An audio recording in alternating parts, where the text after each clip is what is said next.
پھر فرمایا ما اشہدتم خلق السماوات والارض، تم ابلیس اور اس کی اولاد کو دوست بنا رہے ہو، میں نے تو انہیں آسمان و زمین کی پیدائش میں اپنا گواہ نہیں بنایا تھا، شاہد نہیں بنایا تھا، ولا خلق انفسہم، اور نہ ان کی اپنی تخلیق کے وقت، وما کنت متخذ المضلین عضدا، اور میں گمراہ کرنے والوں کو اپنا مددگار نہیں بنایا کرتا. یعنی شیطانوں کو تم شریک کیسے کرتے ہو جبکہ میں نے انہیں خلق میں شریک نہیں کیا؟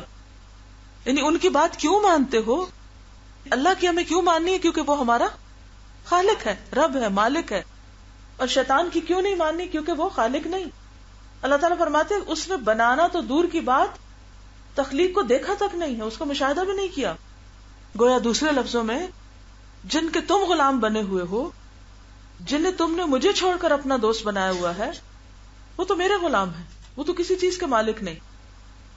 سورہ سبا میں آتا ہے قُلِ ادْعُوا الَّذِينَ زَعَمْتُم مِّن دُونِ اللَّهِ لَا يَمْلِكُونَ مِثْقَالَ ذَرَّةٍ فِي السَّمَاوَاتِ وَلَا فِي الْأَرْضِ وَمَا لَهُمْ فِيهَا مِن شِرْكٍ وَمَا لَهُم مِّنْهُم مِّن ظَهِيرٍ وَلَا تَنفَعُ الشَّفَاعَةُ عِندَهُ إِلَّا لِمَنْ أَذِنَ لَهُ. تو بات یہ ہے کہ انسان سوچے، یہاں بھی انسان کو سوچنے سمجھنے کی دعوت دی جا رہی کہ دیکھو تم شیطان کے شکنجے میں آ گئے. کس کے شکنجے میں؟ کس کی باتوں میں؟ کس کے بہلانے میں؟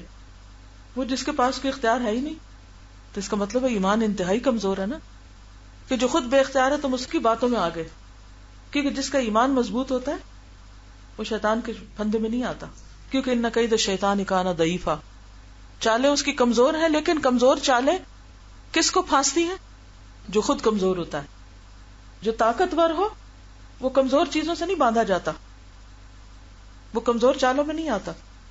لیکن شیطان کی چالیں جو انتہائی کمزور ہیں، جو مکڑی کے جالے کی طرح ہیں، انسان اس میں الجھ کے رہ جاتا ہے. یہ کس قدر حماقت کی بات.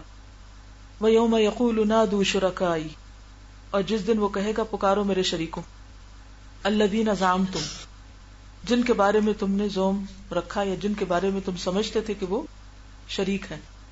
فَدَعُوهُمْ، پھر یعنی وہ انہیں پکاریں گے، فریادیں کریں گے ان سے. دعوہم کا مطلب ہے وہ انہیں بلائیں گے، یعنی اللہ کہے گا بلاؤ شریکوں کو جن کی تم دنیا میں باتیں مانتے تھے، جن سے بڑے مروب تھے، متاثر تھے، جن کی آئیڈیالوجی اور جن کے طریقوں پر تم دنیا میں چلے، جس کی بتائی راہ تمہیں بڑی خوشنما نظر آئی. کیونکہ انسان کو وہی بات اچھی لگتی جو اس کی من پسند ہوتی. تو شیطان تو کیا کہے گا، میں نے تو بس بلایا تھا، آگے میرے پیچھے، کیونکہ ہم خود بھی وہی چاہتے تھے نا، کیونکہ انسان خود جو چاہے وہی پسند آتی. پھر فدعوہم، تو قیامت کے دن وہ جن کو سہارا سمجھے تھے ان کو پکاریں گے. فلم یستجیبوا لہم، تو وہ تو ان کو جواب ہی نہیں دیں گے، چاہے وہ ان کے بت تھے یا ان کے شیطان تھے یا ان کے دنیا میں کوئی سہارے تھے. وجعلنا بینہم موبقا، اور بنا دیں گے ہم ان کے درمیان ہلاکت کی جگہ. ان کے درمیان ایک چیز مشترک ہوگی، اور وہ کیا؟ ہلاکت کا گڑھا. موبق کا ایک معنی قید خانہ بھی کیا گیا ہے. بیسیکلی دو چیزوں کے درمیان حائل ہونے والی چیز، حاجز، موبق. ایک اور معنی یہ بھی کیا گیا کہ جہنم کا خاص درجہ جو خون اور پیپ سے بھرا ہوا ہوگا. اور ایک اور معنی یہ کہ ان کے درمیان دوریاں ہو جائیں گی، آپس کی ملاقات بھی نہ ہو سکے گی، یعنی گم ہو جائیں گے. کیونکہ قرآن مجید کی اور آیتوں میں بھی آتا ہے مجرم قیامت کے دن باہم جدا ہو جائیں گے. وَيَوْمَ تَقُومُ السَّاعَةُ يَوْمَئِذٍ يَتَفَرَّقُونَ، سورۃ الروم میں آتا ہے. سورۃ الروم میں یہ آتا ہے يَوْمَئِذٍ يَصَّدَّعُونَ. اور ویسے بھی اللہ تعالیٰ ان کو الگ الگ کر دیں گے. وَامْتَازُوا الْيَوْمَ أَيُّهَا الْمُجْرِمُونَ. اور یہ مضمون بھی آپ پیچھے بہت دفعہ پڑھ چکے ہیں کہ انسان جب قیامت کے دن اپنے شریکوں کو، سہاروں کو بلائے گا تو کیا ہوگا؟ کوئی بھی سہارا دینے کے لیے نہ آئے گا. یعنی شیطان کو جب انسان پکارے گا کہ تم نے مجھے راہ دکھائی تھی، آؤ میری مدد کرو، تو وہ نہیں آئے گا. وہ کیا کہے گا؟ میں نے تو تمہیں بس دعوت دی تھی، تم آگے خود ہی، میں نے تو تمہیں نہیں مجبور کیا تھا. تو بری ذمہ ہو جائے گا. یہ سب سورۃ ابراہیم وغیرہ میں باتیں تفصیل سے گزر چکی ہیں. وَرَأَى الْمُجْرِمُونَ النَّارَ، اور مجرم آگ کو دیکھیں گے. اور دیکھتے ہی کیا حال ہوگا پھر؟ کبھی دنیا میں بھی بڑی آگ بھڑکتی ہوئی دیکھے نا انسان تو خوف زدہ ہو جاتا ہے. تو جہنم کی آگ کو دیکھ کر لوگوں کے حال کیا ہوں گے، دلوں پہ کیا گزرے گی. فَظَنُّوا، اور وہ سمجھ لیں گے، انہم مواقعوہا، کہ وہ اس میں گرنے والے ہیں، پڑنے والے ہیں. انہیں سمجھ آ رہی ہوگی کہ یہ ہمارے لیے بھڑکائی گئی ہے. وَلَمْ يَجِدُوا عَنْهَا مَصْرِفًا، اور وہ اس سے بچنے کا کوئی راستہ نہ پائیں گے، مصرف نہ پائیں گے، کوئی نجات کی جگہ نہ ہوگی. مصرف کہتے ہیں ایسا مقام جس کی طرف کوئی لوٹ سکے. یعنی مثلاً اگر آپ کسی رستے پہ جا رہے ہیں اور وہاں کوئی خوفناک چیز آئی تو پھر کیا کرتا ہے انسان؟ واپس پلٹ کے کسی اور جگہ چلا جاتا ہے، دوسرا راستہ اختیار کر لیتا ہے. تو انہیں کوئی دوسرا راستہ نہیں ملے گا. آپ دیکھیے مجرم جب جہنم کی طرف جا رہے ہوں گے، بس ذرا امیجن کیجئے کہ آپ کسی چیز کی طرف جا رہے ہیں اور آگے آپ دیکھتے ہیں آگ لگی ہوئی ہے، تو آپ کیا کریں گے؟ وہاں رائٹ لیفٹ ادھر ادھر پیچھے پلٹنا چاہیں گے. نو وے، نو ایگزٹ، ایک ہی راستہ ہے بس. یہ کس قدر گھبرا دینے والی بات. تھوڑی سوچئے تو صحیح. سوچئے آپ کسی ایسے راستے پہ جا رہے ہیں، آگے کنواں ہے، آگ کا نہیں پانی کا. کبھی تخیل میں بھی یا کبھی خواب میں بھی ایسی کوئی چیز نظر آئے تو پھر انسان فوراً کیا کہتا ہے، کیا کرتا ہے؟ نہیں مجھے نہیں جانا. اور پیچھے سے کوئی آپ کو دھکا مارتا چلا جا رہا، نہیں جانا ہے، کیونکہ مجرموں کو تو دھکے مار مار کے ادھر لے جایا جائے گا. جی رش میں بعض اوقات ایسا ہوتا ہے نا، آپ رکنا چاہتے ہیں، آپ پیچھے ہونا چاہتے ہیں، لیکن آپ رک نہیں سکتے. کبھی حج وغیرہ پہ آپ نے دیکھا ہوگا کہ دھکے پڑ پڑ کے آپ جانا کہیں جاتے ہیں اور کہیں پہنچ جاتے ہیں. نو وے. وَلَمْ يَجِدُوا عَنْهَا مَصْرِفًا.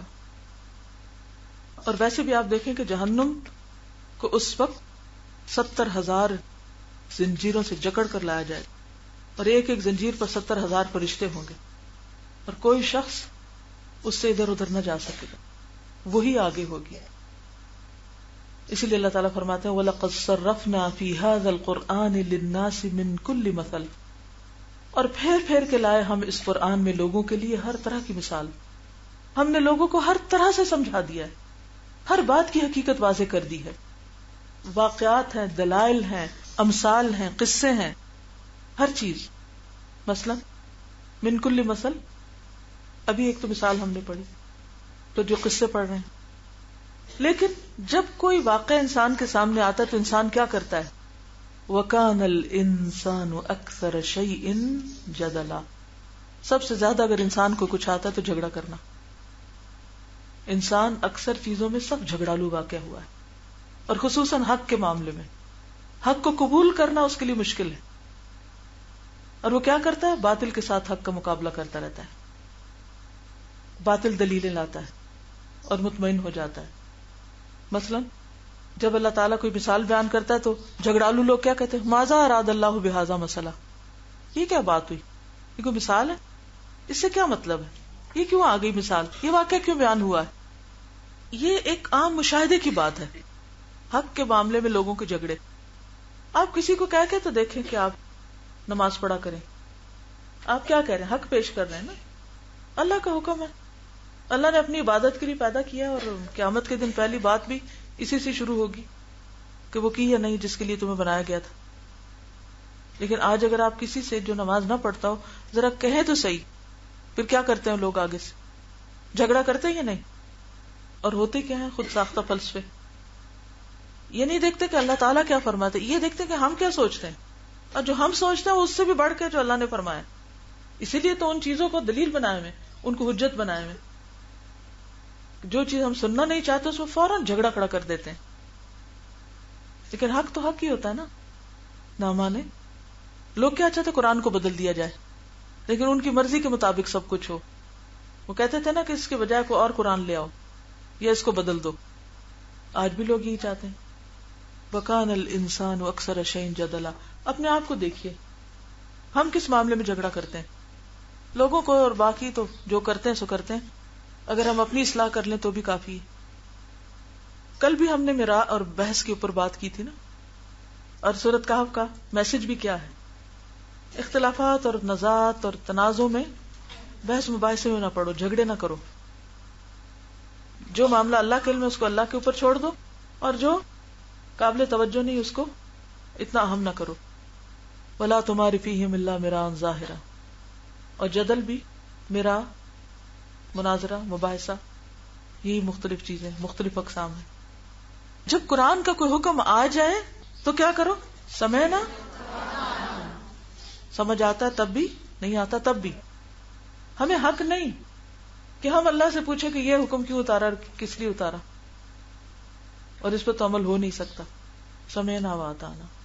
جھگڑا کرتا کیوں انسان؟ تاکہ اس حکم پر عمل نہ کرنا پڑے اور بعد جھگڑوں کی نظر ہو کے غیر اہم ہو جائے. آپ غور کیجئے، عام طور پر جیسے ہمارا بچوں کے ساتھ ہی معاملہ ہوتا ہے یا اپنے ساتھیوں کے ساتھ، تو بچوں کے ساتھ بھی اگر آپ ان کو کسی چیز سے روکیں، جواب کس طرح آتے ہیں؟ سمپل ایک اسٹیٹمنٹ. کتنی آرگیومنٹس ہوتی ہیں، کتنی بحثیں ہوتی ہیں. آپ انہیں منع کریں کہ موبائل کی ضرورت نہیں ہے آپ کو، کہ آپ کیا کریں گے موبائل، پھر آپ دیکھیں کیسے آپ کو کنوینس کرتے ہیں. چھوٹے چھوٹے بچے. تو قرآن کا کوئی بھی حکم سن کر ہم پر لازم ہے بحیثیت مسلمان کہ ہم اس پر عمل کریں.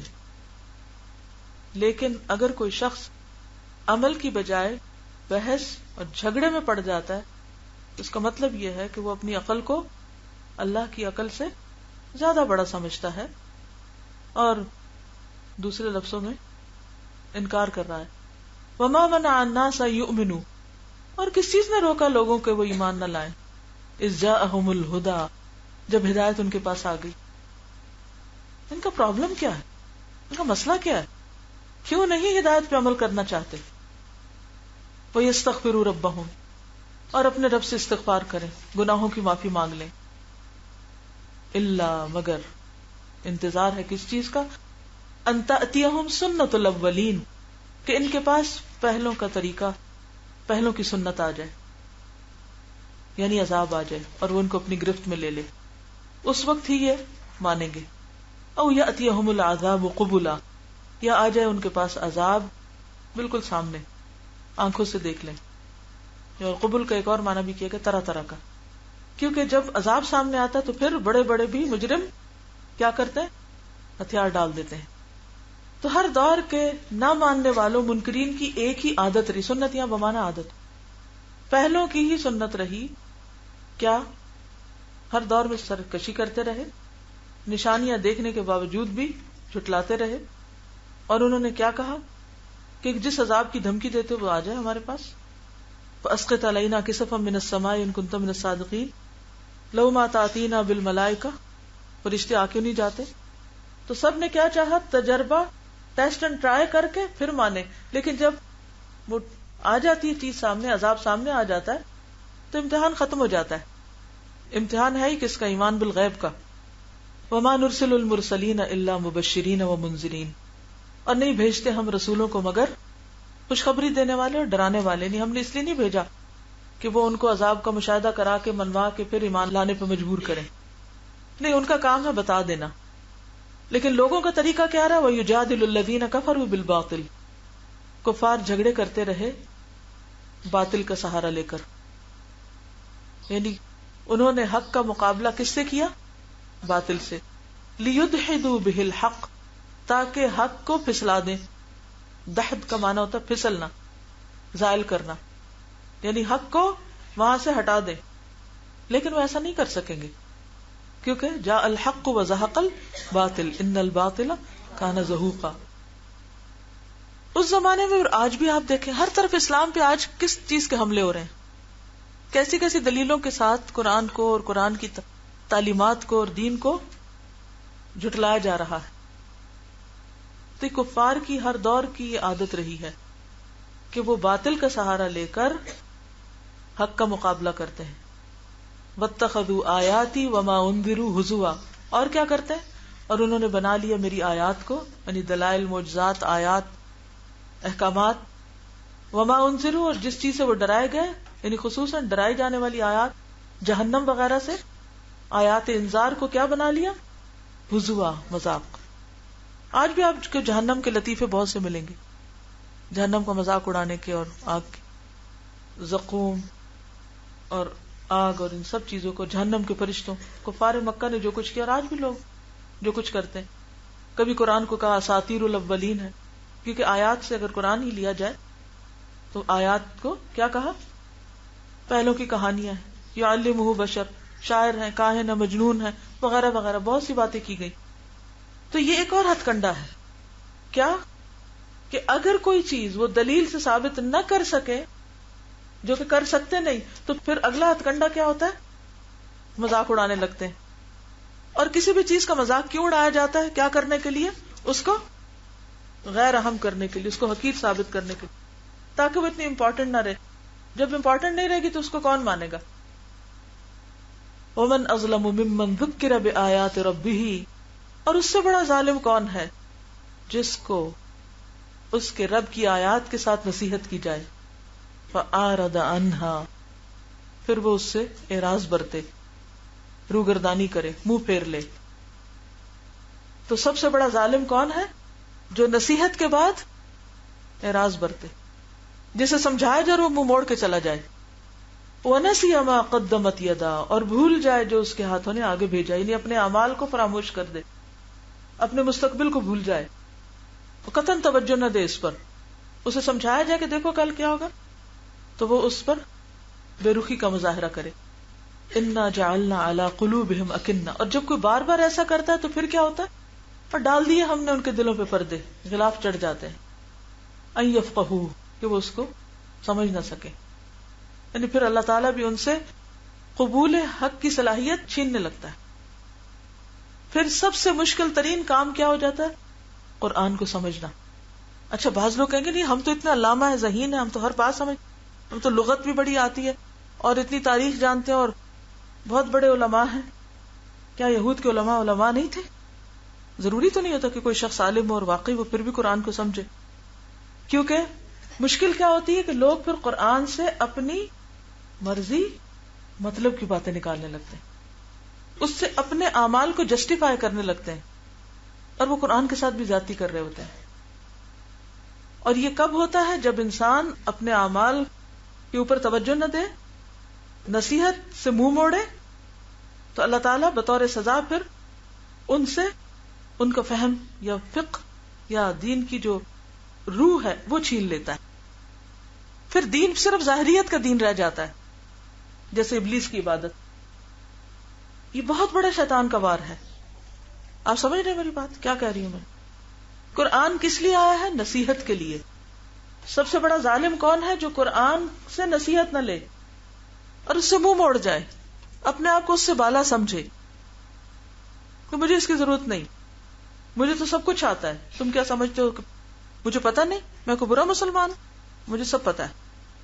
اور اپنے مستقبل سے غافل ہو جائے، اپنی عاقبت کو بھول جائے، اپنے اعمال پر اس کی نظر نہ ہو. ما قدمت یداہ کیا ہوتے ہیں؟ جو انسان آگے کر کے بھیج رہا ہے، یعنی اپنے اعمال کی خبر نہیں. اور جب انسان ایسا کرتا جاتا ہے تو پھر کیا ہوتا ہے؟ دل سخت ہوتا جاتا ہے، اس پہ لیئرز کی لیئرز آتی جاتی ہیں. اور جب وہ لیئرز آتی ہیں تو بظاہر کتنا بھی کوئی بڑا انٹلیکچوئل کیوں نہ ہو، قرآن سے نصیحت نہیں لیتا. یہاں فقہ کا تعلق کس سے ہے؟ ذکر سے. آج آپ دیکھیں کہ بہت سے لوگ تفسیریں بھی لکھتے ہیں، بڑے بہترین ترجمے بھی کرتے ہیں، لیکن ان کی اپنی عملی زندگی میں کوئی چیز نظر نہیں آتی. قرآن سے حقیقی تعلق کیا ہے؟ قرآن کس لیے پڑھا جائے؟ ثواب کمانے کو؟ صرف قرآن کس لیے پڑھا جائے؟ عالم بننے کو، علامہ بننے کو، دوسروں کے مقابلے میں اپنی حیثیت یا شخصیت نمایاں کرنے کو؟ کس لیے؟ نصیحت کے لیے، اپنے اعمال درست کرنے کے لیے. کیونکہ یہاں پر آپ دیکھیں دو اس کے جرم ہیں جو بیان کیے گئے ہیں ظالم کے. ایک ہے نصیحت سے منہ موڑنا، اور دوسرا اپنے اعمال کو، اپنے کرتوت بھول جانا، اپنے کیے پہ نظر نہ ہونا، اپنی غلطیاں نظر نہ آنا. تو ایسے لوگ پھر کبھی بھی قرآن سے، دین سے نصیحت نہیں پکڑتے. یفقہو، ہو میں ہو سے مراد قرآن ہے. وفی آذانہم وقرا، اور ان کے کانوں میں بھی بوجھ ہوتا ہے. یہ کون سا بوجھ؟ مانوی ثقل ہوتا ہے، مانوی بوجھ. یعنی جو سمجھنا چاہیے قرآن کو سن کر وہ نہیں سمجھتے. اچھا کئی دفعہ آپ نے مشاہدہ کیا ہوگا کہ آپ لوگوں کو کیا بات بتا رہے ہوتے ہیں اور وہ آگے سے کوئی اور سوال کر رہے ہوتے ہیں، تو مجھے سمجھ نہیں آتی کہ یہ یہاں تھے یا کہیں اور تھے، یہ بات سن رہے تھے یا کوئی اور. یعنی کئی دفعہ ایسا ہوتا ہے کہ جیسے کہیں درس ہوتا ہے یا کہیں لیکچر ہوتا ہے، ایک ہی ٹاپک پہ ہوتا ہے، ایک بات بار بار کرنے کے بعد اینڈ پہ اگر کہا جائے کہ کوئی سوال کرے تو دو طرح کے لوگ ہوتے ہیں. یا تو بالکل irrelevant سوال کریں گے جس کا اس سے کوئی تعلق نہیں، یا وہی پوچھیں گے جو بتایا جا چکا ہے. یہ کیا ہے؟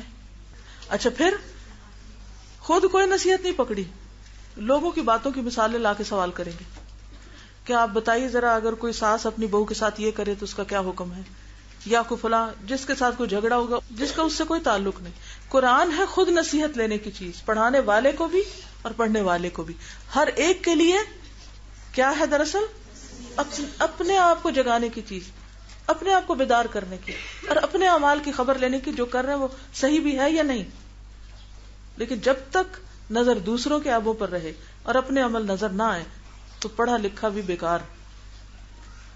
وَإِن تَدْعُهُمْ إِلَى الْهُدَى فَلَن يَهْتَدُوا إِذًا أَبَدًا. ایسے لوگوں کو اگر ہدایت کی طرف بلائیں بھی ہرگز ہدایت نہیں پائیں گے. وہ سمجھ نہیں آتی ان کو بات، کیا ہدایت پائیں گے، کیا سمجھیں گے، کیونکہ وہ روح تو رہی نہیں. وَرَبُّكَ الْغَفُورُ ذُو الرَّحْمَةِ. اور تیرا رب بڑا غفور الرحیم ہے، رحمت والا ہے، وہ تو بار بار موقع دیتا ہے. لو یؤاخذہم بما کسبوا. اگر وہ انہیں پکڑنے لگے یعنی دنیا میں ان کے کسب یا ان کے کرتوتوں کے باعث، لعجل لهم العذاب. تو جلدی دے ان کو عذاب، بہت جلدی ان کو پکڑ لے. بل لهم موعد. بلکہ ان کے لیے وعدے کا وقت مقرر ہے. کیوں نہیں جلدی پکڑتا؟ جب لوگ برے کام کرتے ہیں پھر بھی کیوں نہیں پکڑتا جلدی؟ کیونکہ وعدے کا ایک وقت مقرر ہے، قیامت کا دن ہے. لن یجدوا من دونہ موئلا. ہرگز نہ پائیں گے اس کے سوا وہاں کوئی پناہ کی جگہ، کوئی نجات. موئل. اللہ تعالیٰ نے سمجھا بجھا کے ڈرا کے سب چیزیں کرنے کے بعد پھر بھی کیا کہا؟ اب بھی توبہ کر لو. اب کوئی کہے اچھا مجھ سے ماضی میں کچھ غلطیاں ہوئی، اللہ نے مجھے قرآن پڑھنے سمجھنے کی سعادت سے محروم کر دیا، یا مجھے نہیں سمجھ آئی، اب تو اس کا مطلب ہے کہ میرے لیے کوئی راستہ ہی نہیں کھلا. نہیں، رب غفور الرحیم. اب بھی پلٹ آؤ، وہ بوجھ اتر جائے گا دل سے، وہ پردے ہٹ جائیں گے، وہ روح لوٹ سکتی ہے. ارادہ تم کرو، کیونکہ رب کی رحمت تو عام ہے. رب کی رحمت اس وقت تک ہے جب تک ہم زندہ ہیں، اور اگر رب پکڑنا چاہے تو اسے کوئی روک نہیں سکتا. لیکن اللہ تعالیٰ دنیا میں اپنی رحمت کی وجہ سے بندوں کو مہلت دیتا رہتا ہے کہ وہ کسی وقت لوٹ آئیں. لیکن جب وہاں پکڑے گے تو پھر کوئی نہیں چھوڑ سکتا، پھر کوئی چھوٹ نہیں، پھر کوئی پلٹنے کی جگہ نہیں. وَتِلْكَ الْقُرَىٰ أَهْلَكْنَاهُمْ. اور یہ بستیاں ہم نے ان کو ہلاک کر دیا. لَمَّا ظَلَمُوا. جب انہوں نے ظلم کیا. پھر سمجھایا جا رہا ہے دیکھو ان کا انجام، جنہوں نے عمل نہیں کیا پھر ان کے ساتھ کیا ہوا. وَجَعَلْنَا لِمَهْلِكِهِمْ مَوْعِدًا. اور بنایا ہے ہم نے ان کی ہلاکت کے لیے بھی ایک وعدے کا وقت. کن کی ہلاکت؟ قریش مکہ کی طرف اشارہ، مکی صورت ہے نا، اہل مکہ کی طرف اشارہ ہے کہ ان اہل مکہ کے لیے بھی ہلاکت کا ایک وقت ہے. وہ کون سا تھا؟ بدر کا دن. یعنی یہ بار بار عذاب مانگتے وہ آ جائے گا، اگر نہیں مانے ابھی تو چانس ہے، لیکن موت کے آنے تک مہلت ہے جو بھی پلٹ آئے. اور اگر نہیں تو ایسا وقت جس کو کوئی ٹالے نہ ٹال سکے گا وہ تو آنے ہی والا ہے. تو لوگوں ڈرو اس سے پہلے کہ تم بھی اس عذاب کی لپیٹ میں آ جاؤ. وآخر دعوانا ان الحمد للہ رب العالمین. سبحانک اللہم وبحمدک نشہد ان لا الہ الا انت نستغفرک ونتوب الیک. السلام علیکم ورحمۃ اللہ وبرکاتہ.